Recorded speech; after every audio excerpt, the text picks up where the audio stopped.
Admiral Vextar stood on the bridge of his massive warship, watching the empty space through the large viewing window. The Zelthara sector had been quiet for months. His fleet of 12 ships patrolled the outer edge of Calthonian Empire territory, looking for smugglers and rebels who might try to cross their borders. The bridge was dark, except for the blue glow of computer screens. His crew worked silently at their stations, checking sensors and monitoring communications. Vextar had been doing this job for 15 years. He knew every asteroid, every space station, and every trade route in this sector. "Admiral," called his sensor officer, "I'm picking up something strange." Vextar walked over to the sensor station. The screen showed a small dot moving toward their position. "What is it?" "Unknown, sir. It's coming from outside our territory. The energy signature doesn't match anything in our database." Vextar frowned. In all his years of service, he had never seen an unknown ship in this sector. The Calthonian Empire controlled this entire region of space. No other species had the technology to travel this far from their home worlds. "How fast is it moving?" "Very fast, sir. Faster than our best ships." The Admiral felt a chill run down his spine. If someone had developed faster ships than the Calthonians, it could mean trouble for the Empire. Send a message to all ships in the fleet. Tell them to form a defensive line. Whatever this thing is, we need to be ready. Meanwhile, millions of miles away, Captain Jake Morrison sat in the command chair of the UN's Liberty. His ship was humanity's first attempt at deep space exploration. The Liberty was smaller than most military vessels, but it was packed with the most advanced technology Earth could build. "Captain," said navigator Lisa Rodriguez, "we're approaching the coordinates where we detected those radio signals." Jake nodded. 6 months ago, Earth's deep space listening stations had picked up strange transmissions from this part of the galaxy. The signals were clearly artificial, which meant intelligent life. The United Nations had quickly put together this mission to make first contact. "Any sign of other ships?" Jake asked. "Not yet, sir. But our sensors are still adjusting to this sector. The background radiation is different here." Chief Engineer Pete Johnson looked up from his console. "Captain, our experimental drive is working better than expected. We made the trip in half the time we planned." Jake smiled. Pete had worked on the Liberty's engines for 3 years. A new fusion drive could push the ship faster than anything humans had ever built. It was still experimental, but so far it had worked perfectly. Communications. "Officer Amy Turner, are you picking up any signals?" Amy adjusted her headset. "Yes, sir. I'm getting multiple transmissions. They're using frequencies we've never seen before. The patterns suggest advanced technology." Jake felt excited. After 6 months of traveling through empty space, they were finally close to meeting another intelligent species. "Can you tell where the signals are coming from?" "There's a large group of objects about 2 million miles ahead. Based on the signal strength, I think they're spaceships." Jake turned to his crew. "This is it, people.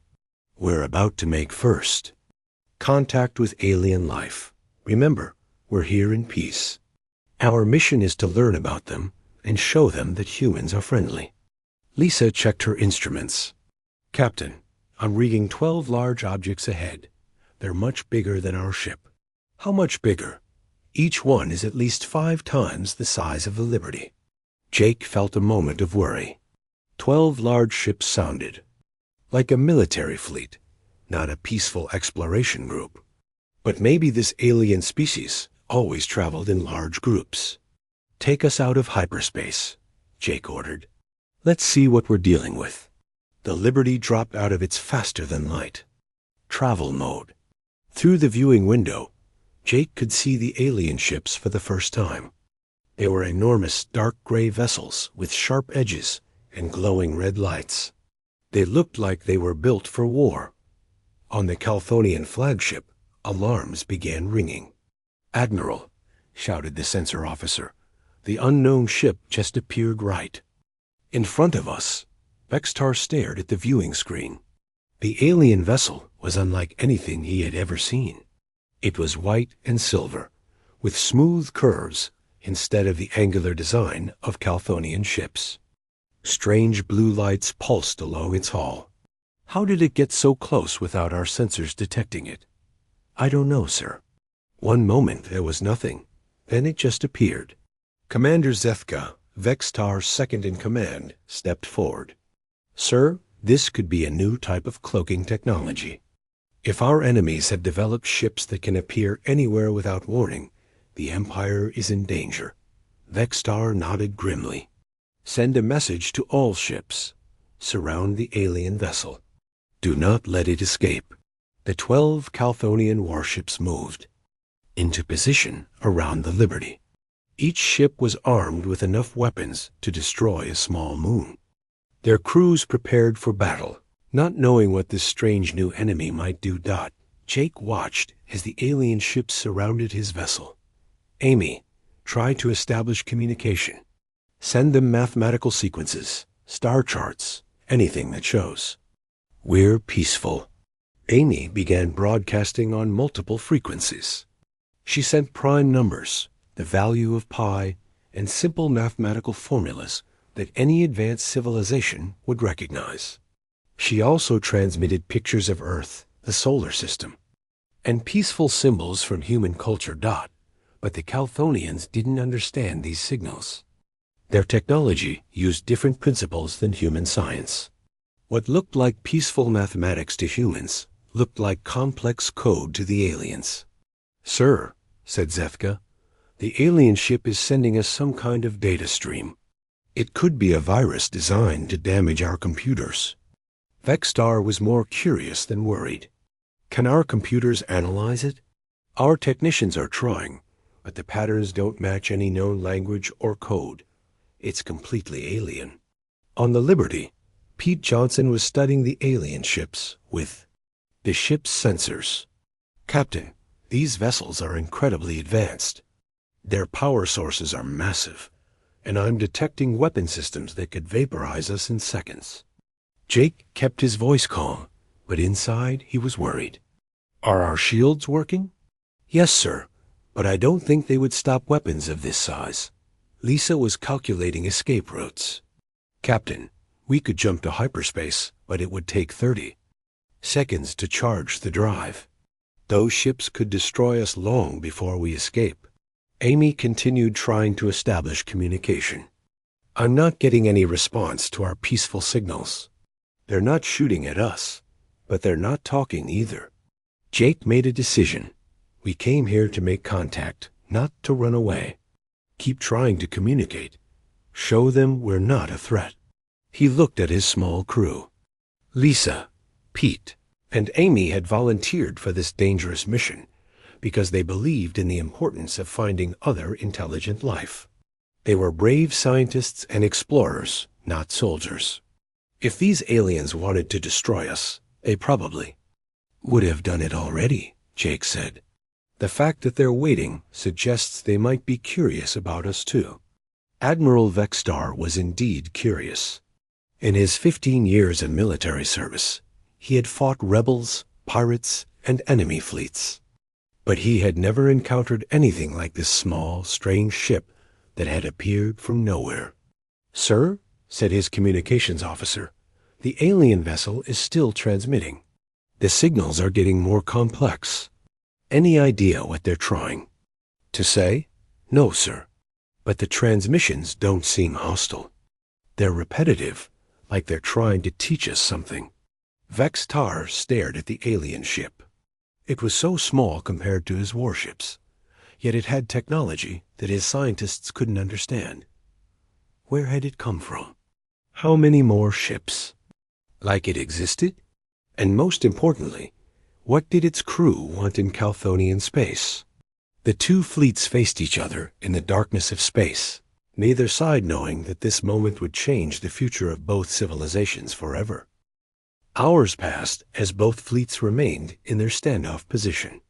Amy Turner had been trying every method she could think of to communicate with the alien ships. She had sent mathematical formulas, star maps, pictures of Earth, and even simple drawings of human figures with raised hands to show peaceful intentions. The Calthonian ships continued to surround the Liberty, but they had not opened fire. This gave Jake some hope that the aliens might be willing to talk instead of fight. "Captain," Amy said, "I think I'm making progress. I've been sending the same peaceful message over and over, and now I'm getting some kind of response." Jake moved to her station. "What kind of response?" "It's very basic, but they're sending back mathematical sequences. They seem to understand that we're trying to communicate." On the Calthonian flagship, the communications team was working hard to understand the alien signals. They had figured out that the strange ship was trying to talk to them, but the meaning was still unclear. "Admiral," said the communications officer, "we've determined that these signals are definitely attempts at communication. The patterns are too organized to be random." Vexstar nodded. "Can we send a response?" "We're trying." "Sir, we've sent back some of their mathematical sequences to show that we received their messages." Commander Zethka was not happy with this development. "Sir, communicating with unknown aliens could be dangerous. We don't know their intentions. They could be gathering information about our defenses. They're surrounded by 12 of our warships." Vexstar replied, "What more could they learn that they can't already see?" But Zethka had other concerns. "Admiral, this ship appeared without warning in our territory. It has technology we don't understand. For all we know, this could be a scout for a massive invasion fleet." Vexstar had to admit that Zethka might be right. The Empire had many enemies, and this strange ship could be working for any of them. But something about the situation felt different. The alien vessel was making no threatening moves. It was just sitting there, trying to talk. On the Liberty, Pete Johnson was studying the alien ships with growing concern. "Captain, I've been analyzing their energy signatures. These ships are not just big, they're incredibly powerful. Each one has enough firepower to level a city." Jake felt a chill. "Are you sure?" "Positive. And there's something else. I'm detecting more ships approaching from deeper in their territory." Lisa checked her sensors. "He's right, Captain. One count at least. 20 more vessels heading this way. They'll be here within the hour." Amy looked up from her communications panel. "Sir, I think the aliens are trying to learn our language.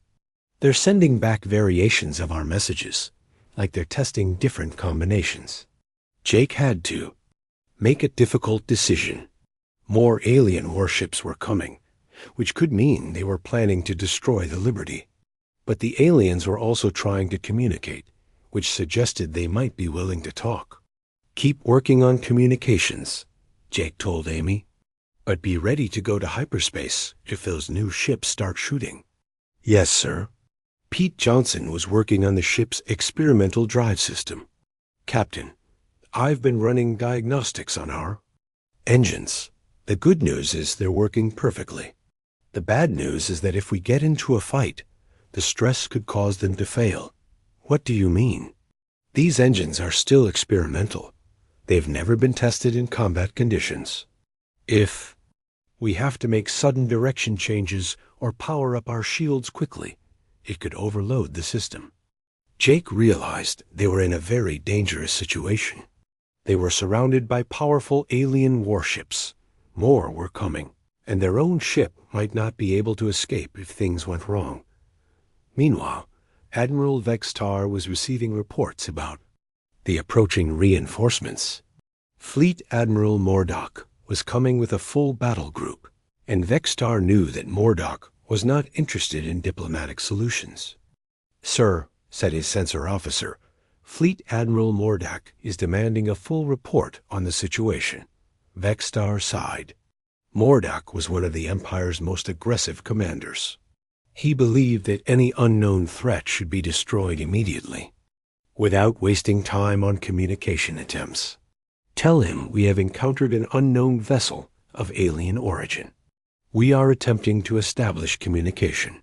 A few minutes later, Mordak's angry voice came through the communication system. Admiral Vexstar, why haven't you destroyed this alien ship?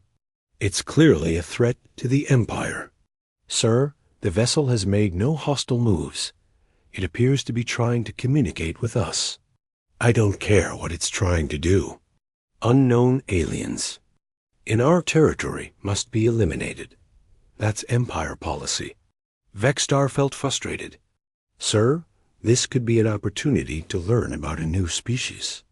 The scientific value alone could be enormous. The only value I'm interested in is the security of the Empire. You will destroy that ship immediately, or I will do it myself when I arrive. The communication ended, leaving Vexstar with a difficult choice. He could follow orders and destroy the alien ship, or he could continue trying to establish peaceful contact. On the Liberty, Amy had made another breakthrough. Captain, I think I've figured out how to send them pictures. I'm transmitting images of our solar system and Earth. Any response? Yes, sir. They're sending back images, too. I think these are pictures of their home world and their solar system. Jake felt excited. Can you tell anything about their planet? It's bigger than Earth, with 2 moons.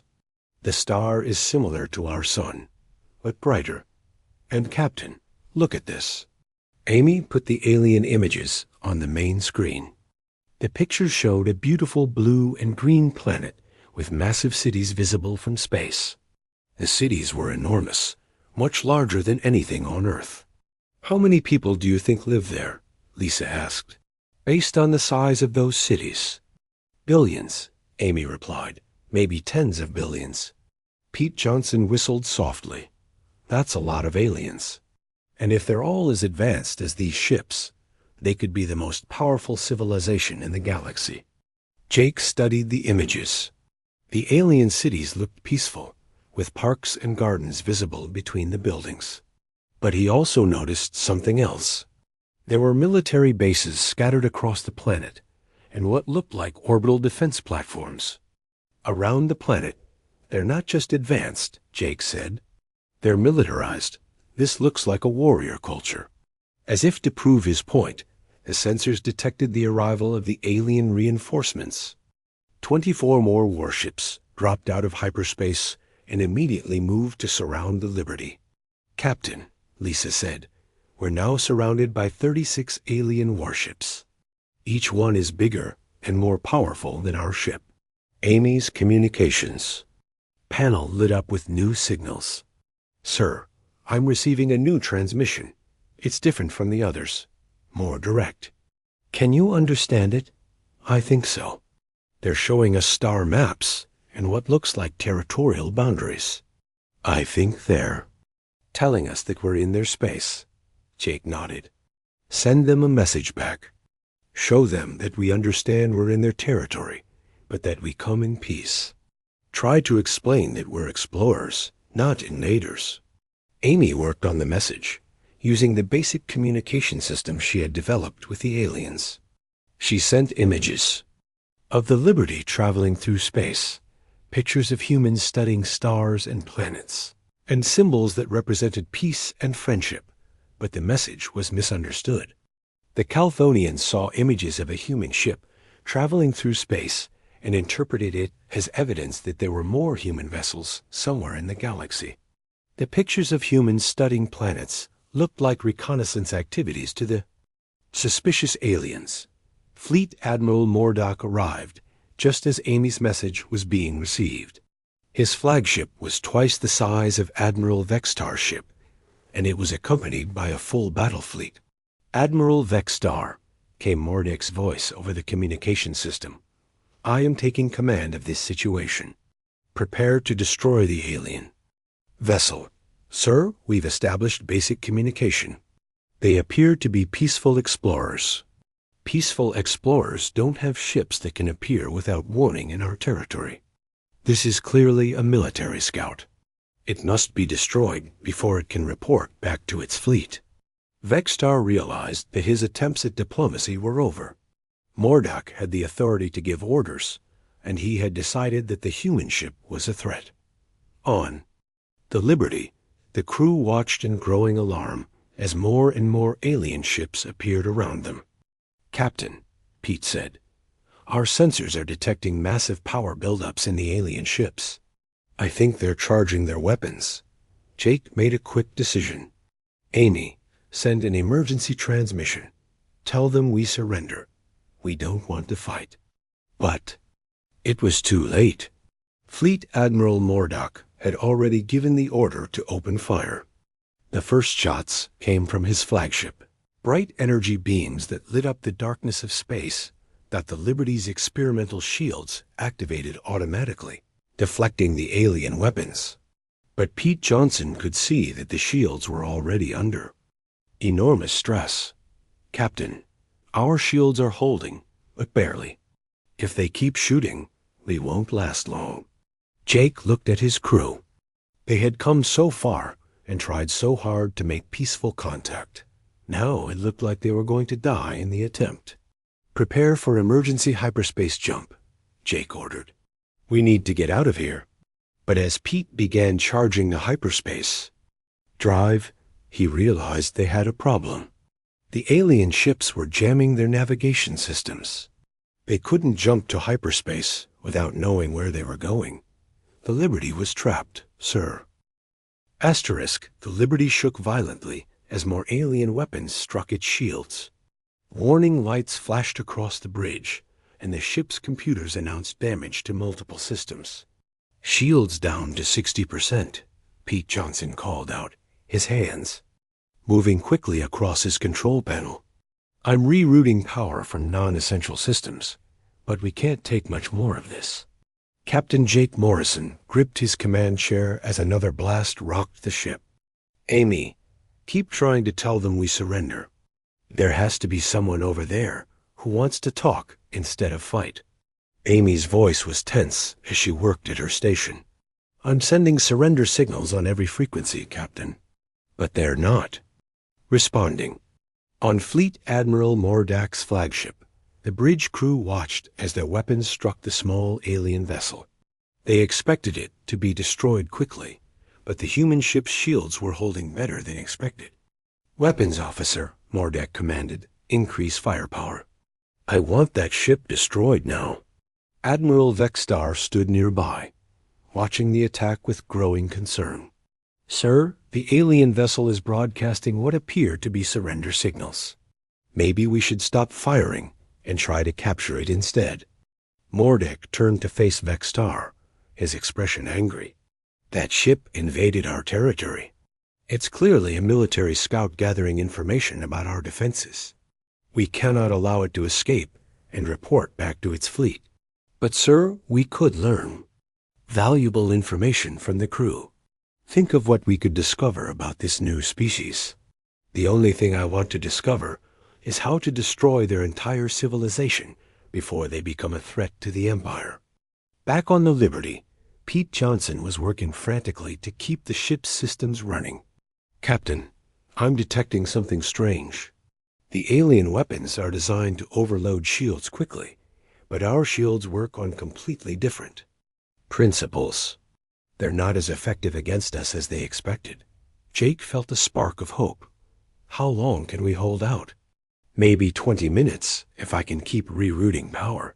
"But, sir, there's something else. I've been analyzing the alien ships while they're shooting at us. Their technology is based on different scientific principles than ours." "What do you mean?" "They use plasma-based weapons and energy shields. We use electromagnetic fields and particle barriers. It's like they developed along a completely different path of scientific discovery." Lisa Rodriguez looked up from her navigation console. "Captain, I've been trying to find a way to escape, but their jamming is too strong. However, I think I might have found a weakness in their formation." "Tell me." "They're surrounding us in a perfect sphere, but they're maintaining safe distances from each other to avoid friendly fire. If we could move fast enough, there might be gaps we could slip through." Jake considered their options. They could try to run, but the alien ships were faster and more numerous. They could keep fighting, but their shields wouldn't last much longer. Or they could try something completely different. Pete, is our experimental drive system stable enough for combat maneuvers? Pete hesitated. It's risky, Captain. The drive was designed for long-distance travel, not quick direction changes.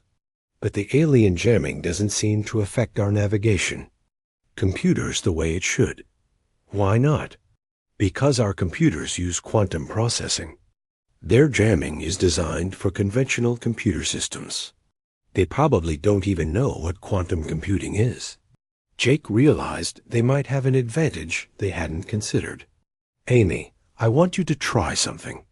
Instead of sending surrender, signals, start transmitting technical information about our ship. Show them how our technology works. Sir, that could be dangerous. If they understand our technology, they might be able to counter it. Or they might realize that we're not the threat they think we are.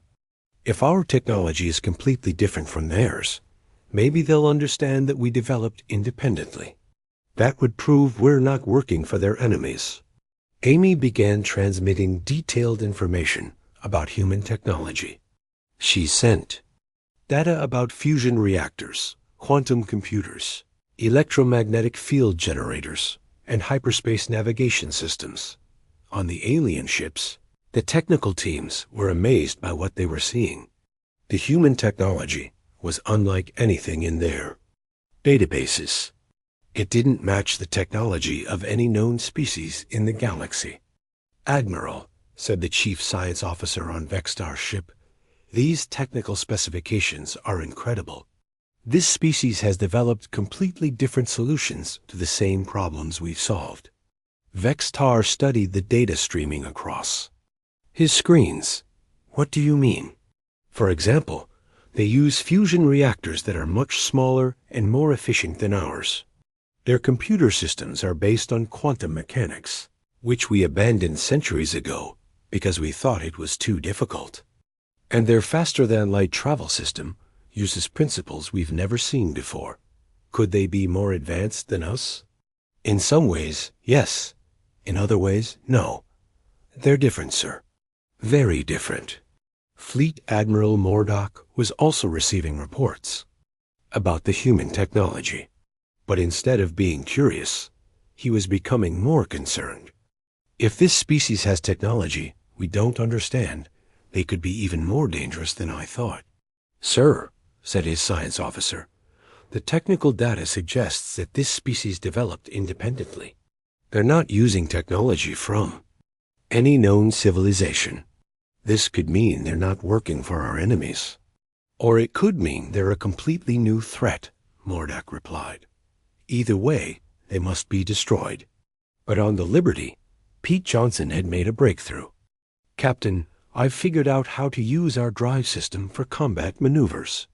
It's going to be rough, but I think we can do things that will surprise them. What kind of things? Short-range hyperspace jumps. We can disappear and reappear in different locations around their fleet. They won't be able to predict where we'll go next. Jake looked at his crew. Lisa was calculating jump coordinates. Amy was still transmitting technical data. And Pete was preparing the experimental drive system for maneuvers it was never designed to perform. Do it, Jake ordered. The Liberty suddenly vanished from the center of the alien formation and reappeared 2,000 miles away, outside the ring of warships. The alien crews were stunned. They had never seen a ship make such a short hyperspace jump. How did they do that? Demanded Fleet Admiral Mordock. Unknown. Sir, our sensors lost them completely for 3 seconds. Then they appeared in a different location. Follow them. Don't let them escape.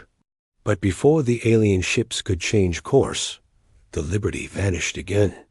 This time it reappeared on the opposite side of the formation, then jumped again to a position above the alien fleet. Admiral Vextar watched in amazement as the small human ship seemed to dance around his massive fleet. They're not trying to escape, he realized. They're showing. Use what they can do. On the Liberty, Pete was pushing the experimental drive system to its limits. Captain, the drive is holding up better than expected. But we can't keep this up forever. Each jump puts stress on the system. How many more jumps can we make? Maybe 10 or 12 before we risk a complete system failure. Jake made a decision. Amy, I want you to send a message to the alien fleet. Tell them that we could have escaped, but we chose to stay. Tell them we want to talk, not fight. Amy began transmitting the message using the basic communication system she had developed.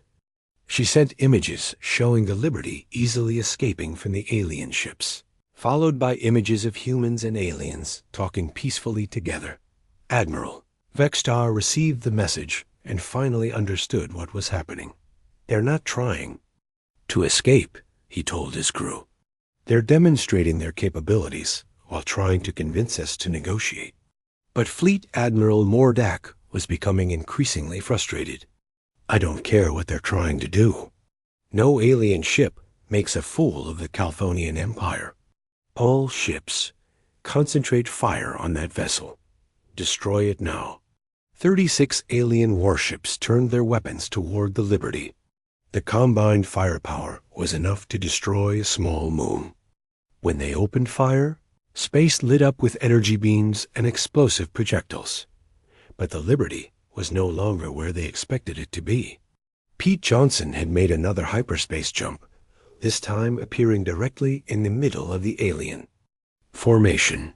Captain, Pete called out. I'm reading massive energy discharges all around us. They're shooting at each other, trying to hit us. Jake realized that the alien ships couldn't fire at the Liberty without risking hitting their own vessels. Can we use this to our advantage? I'm trying, sir. But our shields are still taking damage from the energy that's bleeding through. Lisa was working on a new navigation solution. Captain, I've been studying their movement patterns. They're very good at coordinated attacks, but they're not used to dealing with a target that can teleport.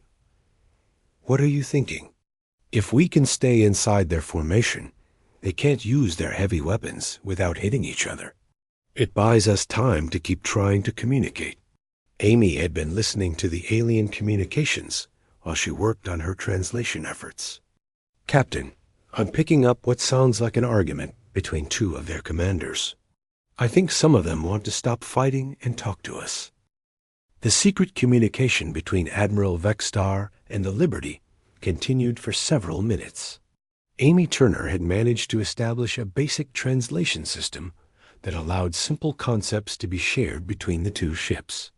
Captain, Amy reported, the friendly alien commander is telling us his name is Vextar.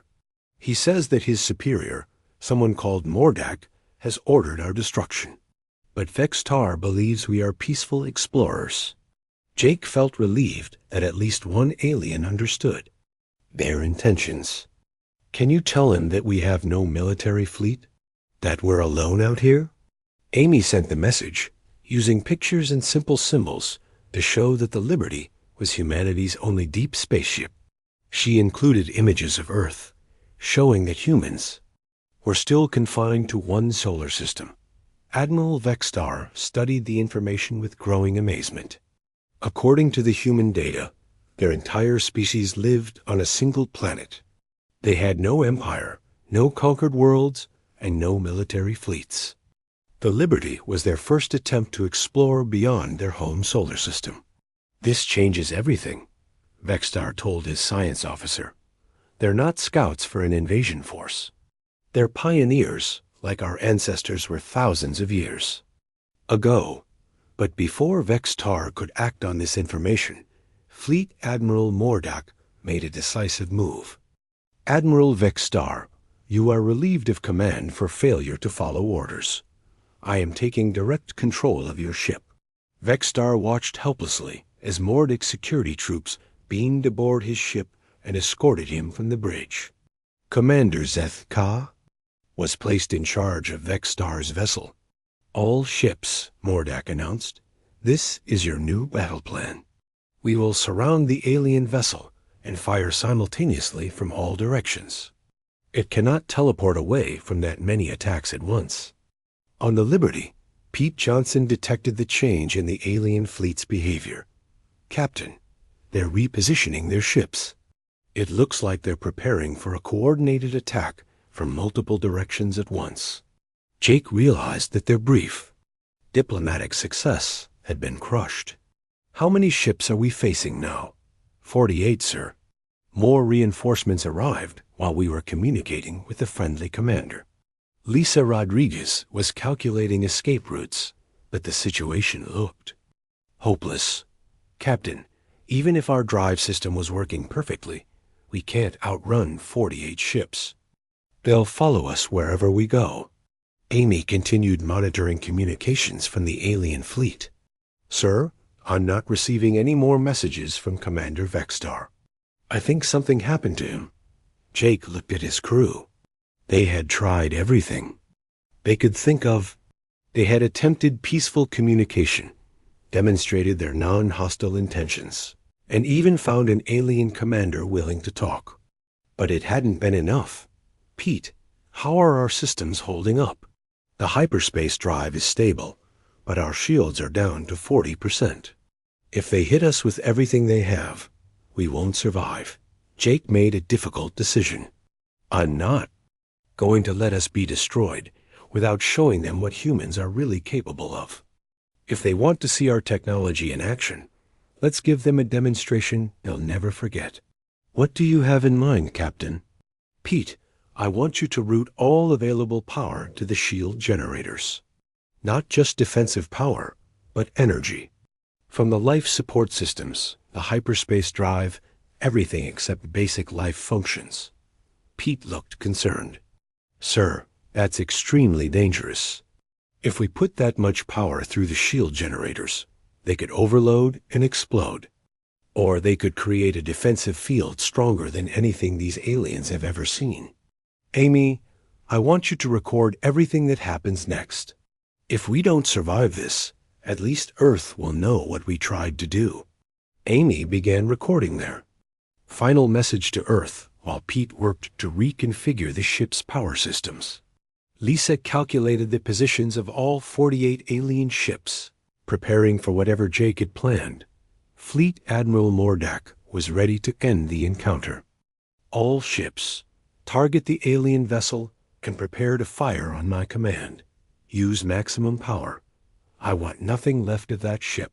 The 48 Calthonian warships aimed their weapons at the Liberty. Each ship had enough firepower to level a city. Together, they could destroy a small moon.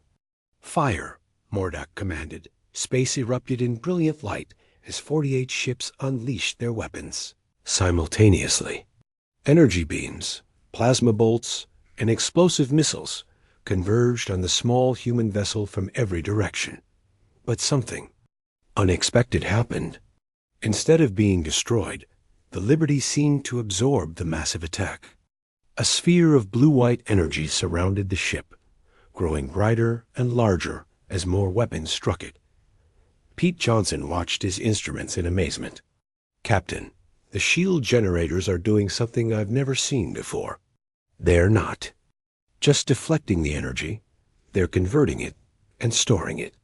The Liberty's experimental shield system had been designed to work with the ship's fusion reactors. But when Pete had routed massive amounts of power through the generators, they had begun operating in a way that no human scientist had ever predicted. Alien weapons are actually making our shields stronger, Pete explained, his voice filled with wonder. Every time they shoot at us, we're absorbing their energy and adding it to our own power reserves.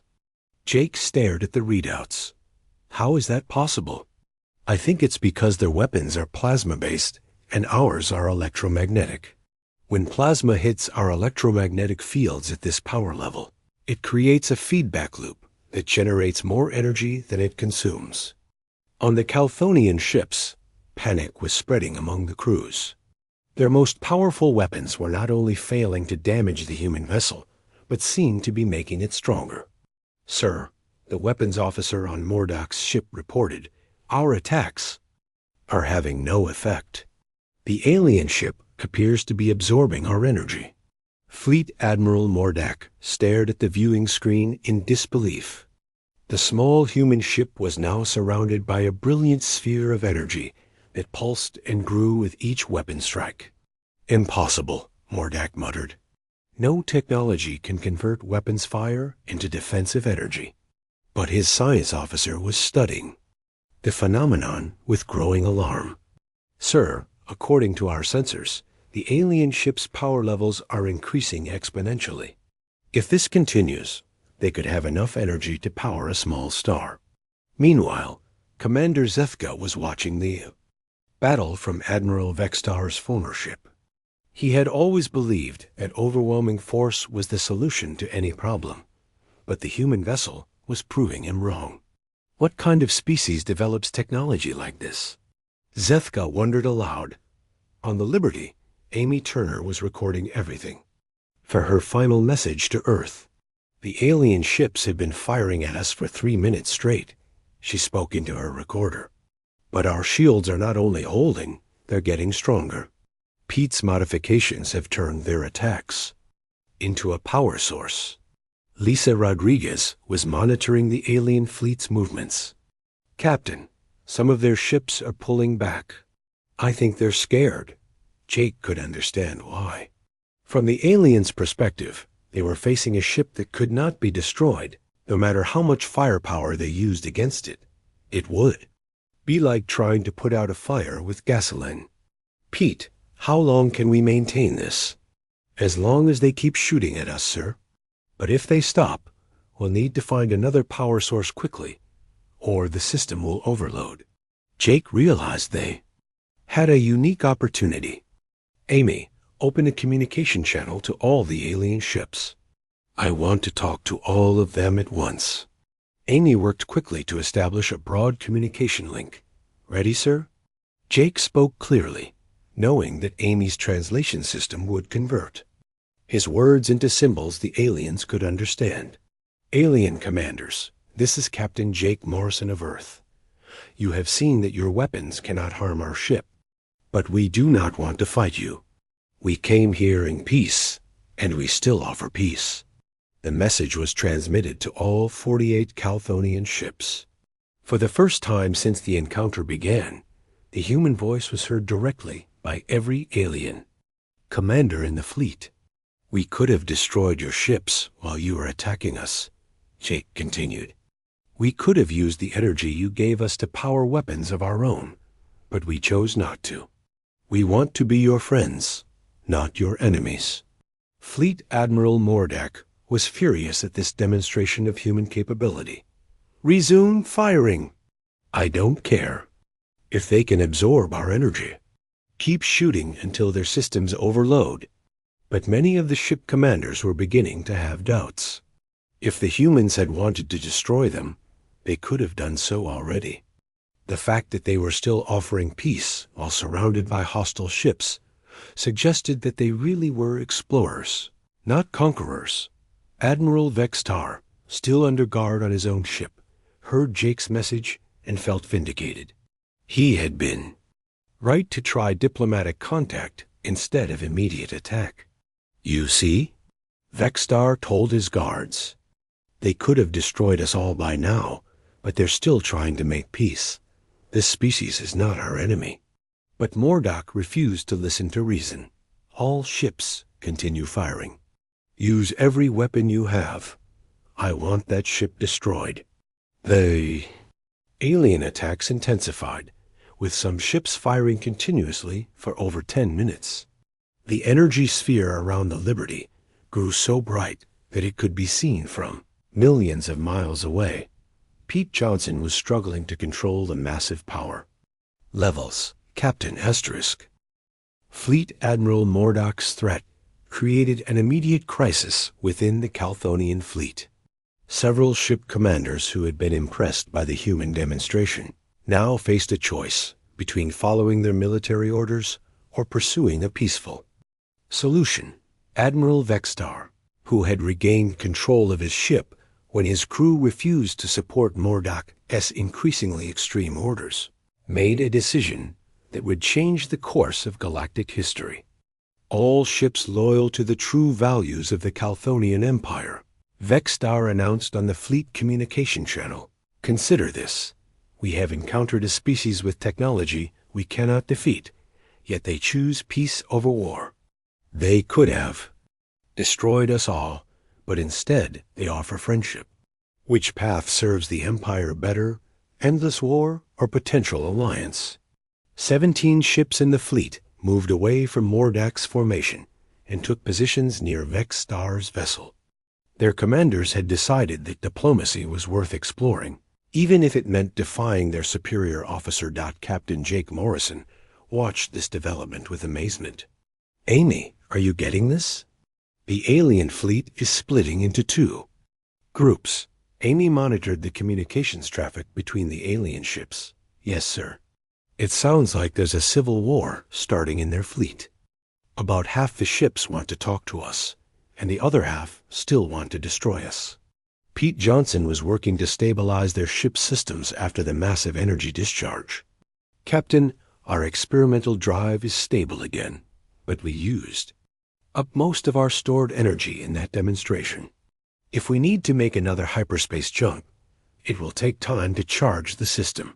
Lisa Rodriguez was tracking the movements of both groups of alien ships. "Sir, the peaceful group is moving into a defensive formation around us. I think they're trying to protect us from the hostile group."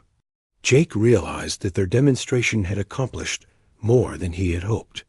Not only had they proven their peaceful intentions, but they had also inspired some of the aliens to choose diplomacy over warfare.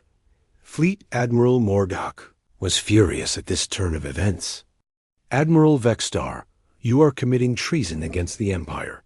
Stand down immediately or face the consequences." Vexstar's response was broadcast to the entire fleet. "I am upholding the highest values of the Empire by exploring every opportunity to strengthen our civilization. If learning from peaceful aliens is treason, then I am proud to be a traitor." More ships began moving toward Vexstar's group. The commanders had seen the human demonstration and understood its implications. If humans could develop such advanced defensive technology while maintaining peaceful intentions, they might have valuable knowledge to share. Commander Zithka, still officially in charge of fleet operations under Mordok's orders, found himself in an impossible position. Half the fleet was in open rebellion, and the alien ship that should have been destroyed was now being protected by Calthonian vessels. "Sir," Zethka said to Mordok, "perhaps we should consider Admiral Vexstar's suggestion. The aliens have demonstrated superior technology. If we could learn from them instead of fighting them, it might benefit the Empire." Mordok's response was swift and angry. "You're as weak as Vexstar. The Empire was built through strength, not through begging aliens for their technology." But Zethka had been thinking about what he had witnessed. The human ship was small, with probably only a few crew members, yet it had easily defended itself against the entire Calthonian fleet. What kind of civilization could produce such technology and still choose peace over conquest? On the Liberty, Amy had been working to improve communication with the alien ships in Vexstar's group. "Captain, I'm getting much better translations now. Admiral Vexstar is asking if we would be willing to meet face-to-face to discuss formal peaceful relations." Jake looked at his crew. They were exhausted from hours of combat and stress, but they were also excited about the possibility of finally achieving their mission goals. "Tell Admiral Vexstar that we would be honored to meet with him, but make sure he understands that we need security guarantees. We can't risk having the hostile group attack us during negotiations." Amy sent the message, and Vexstar's response came back quickly. "He says his ships will provide protection during any meeting. He's also requesting permission to send a small shuttle to our ship so that we can meet in person." Pete Johnson checked their ship's systems. "Captain, our shields are back to normal levels, and I've repaired most of the damage from the battle." We should be safe to receive visitors. Jake made the decision. Tell Admiral Vexstar that we accept his proposal. We'll meet with him aboard the Liberty. While preparations were being made for the historic meeting, Fleet Admiral Mordock was planning one final attack. He had contacted the Colthonian High Command and requested permission to destroy the rebel ships along with the human vessel. The alien ship has corrupted half our fleet, Mordock reported to his superiors. They're using some kind of mind control technology to turn our people against the Empire. I request permission to eliminate all compromised vessels. But the High Command was more interested in the reports of advanced alien technology than in Mordock's fears about rebellion. Fleet Admiral, before you take any drastic action, we want you to gather more information about this alien species and their capabilities. Mordock was forced to accept these orders, but he began planning an attack. That would look like an accident. If he could destroy the human ship while making it appear that the rebels were responsible, he might still achieve his goals. Meanwhile, Admiral Vexstar's shuttle was approaching the Liberty. The small craft contained Vexstar himself, along with his science officer and a diplomatic specialist who had experience with first contact protocols. Amy, Jake said, make sure our translation system is ready. This is the most important conversation in human history. The shuttle docked with the Liberty, and for the first time, humans and aliens met face to face. Admiral Vexstar was tall and thin, with blue-gray skin and large, intelligent eyes.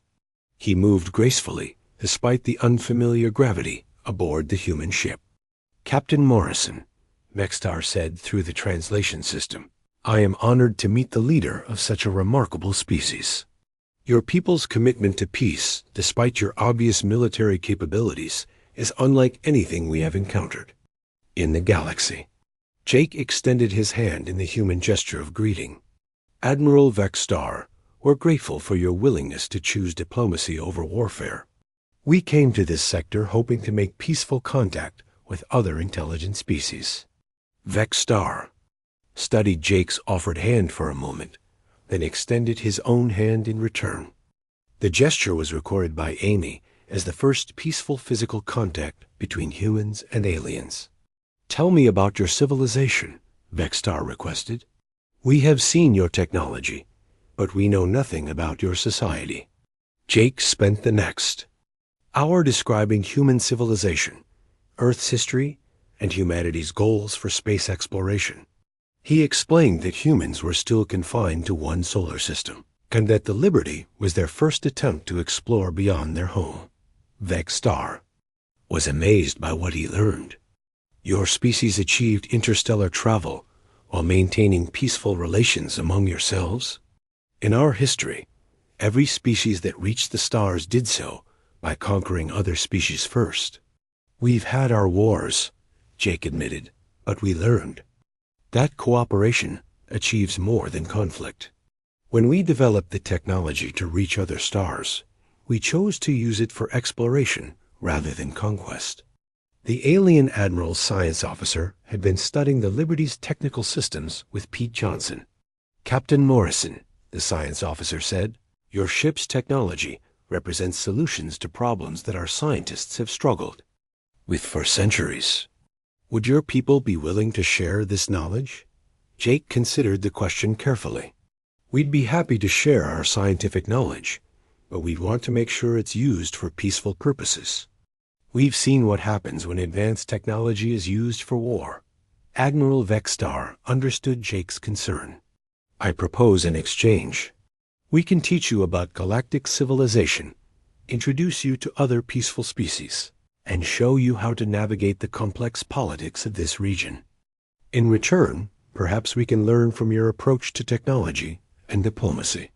But their conversation was interrupted by alarms from both ships. Lisa Rodriguez's voice came over the Liberty's communication system. Captain, Fleet Admiral Mordock's ships are moving toward us. It looks like they're preparing to attack.